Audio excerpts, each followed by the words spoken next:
Hey guys, today we're taking an in-depth look at the latest gimbal from Zhiyun, the Crane 4. Now, I've had the privilege of having an early look at this gimbal during the launch in Taiwan, and I'm so glad that they finally sent in a unit. Let's check it out.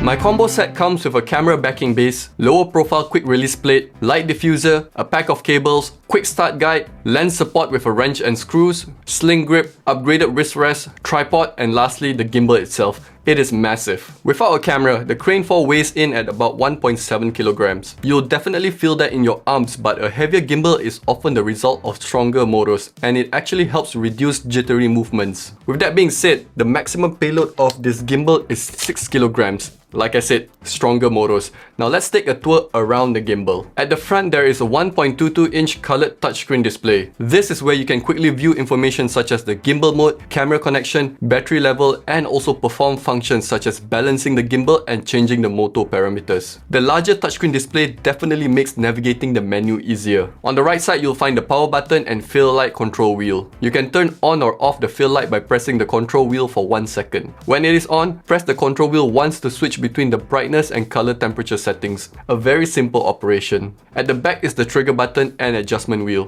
For the trigger button, a single press will switch to your choice of gimbal modes, a double press will recenter the gimbal, and a triple press will enable selfie mode. Holding the trigger button will enable go mode. Now for the adjustment wheel, this can be customized to do a wide range of actions such as controlling aperture, shutter, zoom, ISO, and so much more. Lastly, on the left you have the joystick, mode switch button, and shutter button. The joystick and shutter button is self-explanatory, but the mode switch button has some extra features. A single press will switch between pan follow, lock, and follow modes. If you double press the button, it'll switch between POV, vortex, and portrait modes. We'll look into this mode a little bit more later. Lastly, a long press will put the gimbal into sleep mode. You have so much power and control of the gimbal with just one hand. But it doesn't stop there. The Crane 4 also supports remote control through the ZY Play app. The functions are pretty much the same as on the gimbal, but there is one app exclusive feature, which is syncing the gimbal with the smartphone motion. This is a really fun mode and you can get some impressively dynamic shots with it. So we've taken a look at how to control the gimbal, but let's not forget that the gimbal can also control the camera. You have the option to connect your camera via Bluetooth or using the included cable through the USB-C control port located on the tilt axis arm. Be sure to plug into the right port because the tilt axis arm has 2 more USB-C ports at the front, but that is for the focus motor control. With my Sony FX30 connected via Bluetooth, I have full control over the camera, which includes operations such as recording, aperture control, and manual focus. Being able to control your camera without taking your hands off the gimbal saves a ton of time and allows you to focus more on creating amazing content rather than fiddling with your camera settings. There are 2 more features that I want to mention. First is the 10-watt bi-color fill light. Now, despite its small size, the fill light is actually quite functional. This is the light at 10%,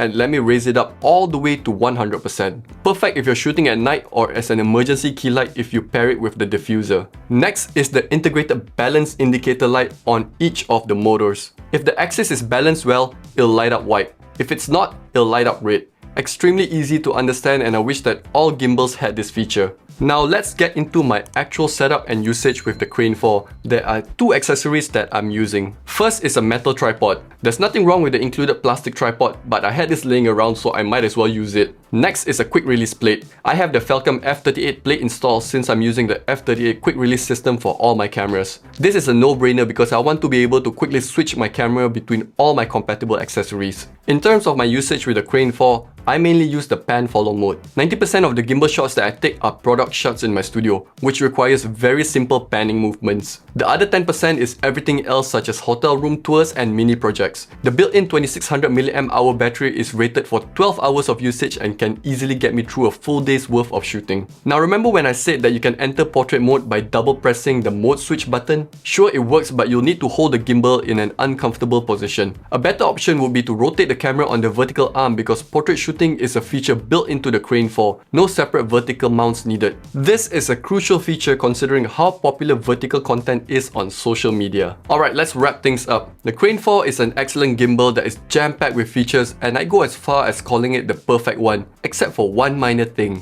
I'm not the biggest fan of the controls located towards the left of the gimbal. I'd rather have the controls such as the joystick right in the middle under the screen. Other than that, I've really enjoyed my time using the Crane 4. It's built like a tank, equipped with strong motors, has wireless remote connectivity, and the upgraded wrist rest makes it bearable to use for long hours. If you're in the market for a gimbal, whether it's your first one or upgrading from your current one, I'd highly recommend checking out the Zhiyun Crane 4. You simply can't go wrong with this. Thank you so much for watching, and I'll see you guys for the next one. Bye!